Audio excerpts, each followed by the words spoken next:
Hello नमस्कार दोस्तों, कैसे हैं आप लोग। आशा है कि आप लोग अच्छे और स्वस्थ भी होंगे। दोस्तों आज हम बात करेंगे अरविंद अकेला उर्फ कल्लू जी के एक फिल्म के विषय में। तो क्या है पूरी सच्चाई, जानने के लिए हमारे वीडियो को अंत तक बने रहे और हमारे चैनल को सब्सक्राइब करके लाइक कर लीजिए। तो चलिए दोस्तों अरविंद अकेला उर्फ कल्लू जी का एक फिल्म कस्मे वादे का फर्स्ट लुक पोस्टर को रिलीज कर दिया गया है, जो कि काफ़ी अच्छा फिल्म होने वाला है। दोस्तों फिर से सुन लीजिए, फर्स्ट लुक पोस्टर रिलीज कर दिया गया है कस्मे वादे फिल्म का।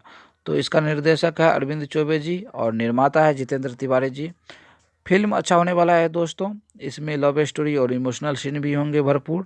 और जैसे इसका ट्रेलर रिलीज होंगे तो मैं आप तक ज़रूर इसका सूचना पहुंचाऊंगा। दोस्तों आप मेरे चैनल को सब्सक्राइब करके रख लीजिए ताकि आप तक इस तरह की वीडियो पहुंचता रहे।